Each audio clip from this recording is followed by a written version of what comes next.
Pemirsa, pemerintah mengubah strategi ekspor dengan fokus pada industri manufaktur. Perubahan strategi itu diharapkan mampu mengejar target pertumbuhan ekspor sebesar 300% hingga tahun 2019. Pemerintah akhirnya mengubah strategi ekspor untuk mencapai target pertumbuhan hingga 300% pada tahun 2019. Perubahan strategi itu dilakukan dengan menggenjot pertumbuhan ekspor manufaktur menjadi 65%. Menurut Menteri Perdagangan Rahmat Gobel, industri manufaktur dalam negeri memiliki kapasitas untuk meningkatkan ekspor, antara lain kosmetik dan essential oil toiletries yang diproduksi PT Mandom Indonesia. Menurut Gobel, PT Mandom Indonesia sudah berjanji untuk meningkatkan ekspor hingga 30% dari kapasitas produksinya. Kehadiran pabrik baru di Cibitung, Jawa Barat bahkan diproyeksikan sebagai basis produksi ekspor untuk Asia Tenggara. Justru begini, Kemendak mempunyai perencanaan 300% ekspor. Ya.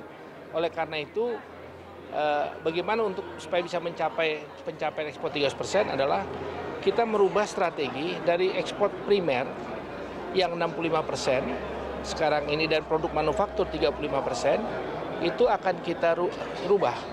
Jadi primer yang 35, manufaktur yang 65. Oleh karena itu, dengan mengandalkan pasar Indonesia yang besar, seperti kayak Mandem, dia sudah lama di sini. Ya. Nah, kita dorong bagaimana mereka bisa meningkatkan ekspornya juga, bukan hanya domestik saja. Domestik sudah menjadi satu kesuksesan, sehingga kita harapkan mereka bisa menyumbangkan ekspornya. Dan saya dengar tadi mereka akan meningkatkan ekspornya menjadi 30% dari kapasitas produksinya.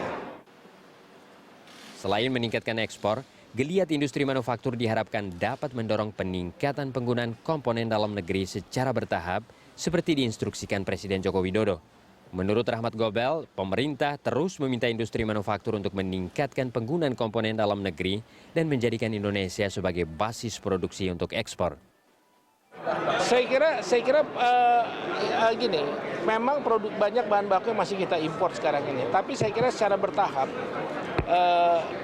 banyak juga perusahaan kalau sudah menjadikan Indonesia sebagai basis produksi, itu dia akan membangun nilai bahan bakunya di dalam negeri juga. Ini yang saya perhatikan. Oleh karena itu, kita harus jadikan Indonesia sebagai basis produksi. Sehingga komponen ataupun apa dibuat juga di dalam negeri. Hingga April 2015, kinerja ekspor manufaktur Indonesia masih mengalami kontraksi.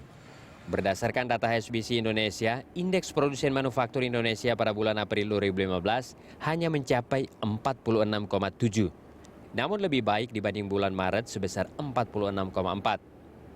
Meski demikian, Menteri Perdagangan tetap yakin ekspor industri manufaktur tetap akan tumbuh dari 20% saat ini menjadi 65% pada tahun 2019. Untuk itu, pemerintah akan terus mendorong investor asing maupun lokal untuk memperluas basis industrinya atau mendirikan pabrik baru. Tim Liputan,